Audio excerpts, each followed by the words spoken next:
विजय सिन्हा के बयान को कैसे इतना शर्मनाक बयान है। विजय सिन्हा को पहले तो बोलने की तमीज नहीं है, किसको लेकर के क्या शब्द बोलना चाहिए उनको पता नहीं है। डिप्टी सीएम पर बन गए हैं, लेकिन वो जो सामंती ऐंठन है उनके अंदर वो कहीं से कम नहीं हुआ। अपराध करते हैं और अभी तक देखिए, बहुत दुखद घटना हुई है और जिस तरीके से रमाकांत यादव जी की हत्या हुई, ये साफ दिखा रहा है कि बिहार में प्रशासन नाम की कोई चीज नहीं बची है, कानून व्यवस्था जैसा कोई चीज नहीं बचा है। उनके घर के पास जब वो बागीचे में टहल रहे थे, उस समय हत्या हो जाना ये साफ बताता है कि अपराधियों का मनोबल कितना हाई है। अपराधियों को ये पता है कि जितनी बड़ी वारदात कर दो, जितनी जिसकी चाहे हत्या कर दो, बलात्कार कर दो, अपहरण कर लो, सरकार कोई सुनने वाला नहीं है, पुलिस प्रशासन ऐसे ही बैठी हुई है। तो ये हत्यारों को, अपराधियों का मनोबल बढ़ाने का दौर आ गया है। इसीलिए यहाँ पे हम लोगों ने आज एक मार्च निकाला और यहाँ पर हम लोगों ने सभा की। सभा के माध्यम से सरकार से हम कहेंगे कि जल्द से जल्द रमाकांत यादव जी की हत्या में जो लोग शामिल थे, केवल शूटर नहीं बल्कि जो लाइनर था, जो फाइनेंसर था और जो साजिश ऊपर से किया, चारों स्टेप पे जो जो लोग थे, सबकी गिरफ्तारी जल्द से जल्द हो, मामले का उद्भेदन जल्द से जल्द किया जाए। और बिहार में एक साफ मैसेज देने की जरूरत है।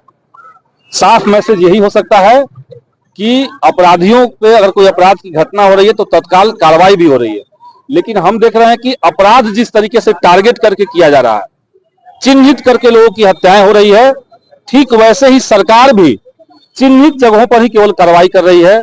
अगर कोई हाई प्रोफाइल केस बन गया, कोई भाजपा से संबंधित लोगों का मामला बन गया तो तत्काल जांच हो रही है, कार्रवाई हो रही है। लेकिन और कोई दूसरे समुदाय के लोग हैं, महागठबंधन पक्ष के साइड के लोग हैं, तो वहां पर कार्रवाई बहुत स्लो चल रहा है। तो हमने यहाँ पे वार्निंग दिया है। बिहार विधानसभा सत्र भी चलने वाला है और केवल यहाँ पे धाना गांव में जो रमाकांत यादव जी की हत्या हुई, केवल मसला वहां नहीं है, अब पूरे बिहार का ये मुद्दा बन चुका है। ये सरकार कह रही है कि भाई हम बिहार में उद्योग लगाना चाहते हैं, तो ये क्राइम के वातावरण में, अपराध और हत्या के वातावरण में कौन सी कंपनी यहाँ पे उद्योग लगाना चाहेगी? तो ये तो नीतीश कुमार जो खुद अपने नियंत्रण में नहीं है, जिनकी मानसिक स्थिति, शारीरिक स्थिति दोनों खत्म हो चुकी है, उनके बगल में बैठ के कोई और लोग सरकार चला रहा है, उनको तो खुद सोचना चाहिए कि एक तरफ वो कारखाना लगाने की भी बात कर रहे हैं, दूसरा अपराध पर भी नियंत्रण नहीं है। तो सारे मुद्दों को लेकर के हम लोग विधानसभा में मजबूती से मुद्दे को उठाएंगे और सरकार से इस मामले पे जांच करके कार्रवाई करने की ठोस मांग। नीतीश कुमार तो कहते हैं कि सुशासन की सरकार है। देखिए, नीतीश कुमार जी कहते हैं कि सुशासन की सरकार है, वो तो ये भी कहते हैं कि वो CCC से कभी समझौता नहीं किए, क्राइम, करप्शन और कम्युनलिज्म।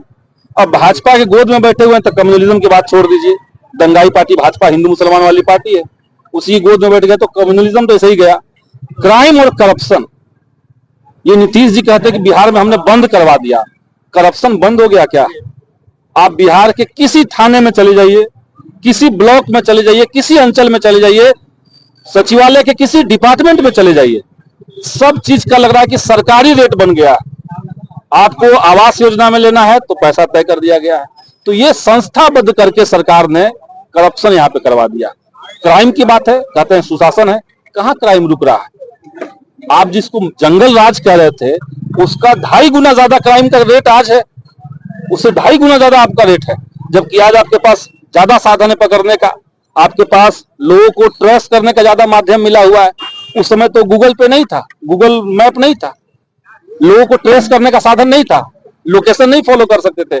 आज सब चीज रहने के बावजूद अगर क्राइम का रेट 2.5 गुना ज्यादा है, तब भी मीडिया जो है, उनके जो गोदी मीडिया है, मुख्य धारा के जो चैनल है, आप लोग को मान लिया जनता के बीच में रहने वाले लोग हैं, लेकिन जो मेन स्ट्रीम का मीडिया है, उस दौर को जंगल राज कर रहा था और आज का दौर को क्या कहेगा? कह सुशासन है। तो सब चीज जब उन्हीं का रहेगा तो ऐसे ही जनता को खबर के नाम पर कचरा मिलेगा, सूचना के नाम पे बकवास मिलेगा, अफवाह मिलेगा, और सच्चाई से जनता को काट करके उनको गुलाम बनाने की कोशिश इसी तरीके से चलती है। विजय सिन्हा के बयान को कैसे? इतना शर्मनाक बयान है। विजय सिन्हा को पहले तो बोलने की तमीज नहीं है, किसको लेकर के क्या शब्द बोलना चाहिए उनको पता नहीं है। डिप्टी सीएम पर बन गए हैं, लेकिन वो जो सामंती ऐंठन है उनके अंदर, वो कहीं से कम नहीं हुआ। बल्कि उनके बयान में वो दिख रहा है कि अगर किसी की हत्या हो गई है, आप उन्हीं के बारे में तुम तरह करके भाषा का इस्तेमाल कर रहे हैं, आप भूमाफियाओं से जोड़ रहे हैं उसको। आपके जाति में कोई रहेगा, आपके कोई लोग रहेंगे तो वो कारोबारी हो जाएगा, और बैकवर्ड समाज का कोई व्यक्ति कारोबारी भी रहेगा तो उसको माफिया बना देंगे। यही तो हो रहा है। उधर रहेगा तो बाहुबली हो जाएगा, अनंत सिंह बाहुबली हो जाएंगे, और कोई गरीब तबका का लोग अगर उस तरह के कद पे पहुंच गया तो गुंडा कहलाएगा।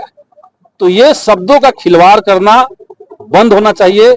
इस तरह की बात अब सब लोग समझने लगे हैं। विजय सिन्हा का बयान शर्मनाक है और विधानसभा में भी हम लोग इसको उठाने जा रहे हैं।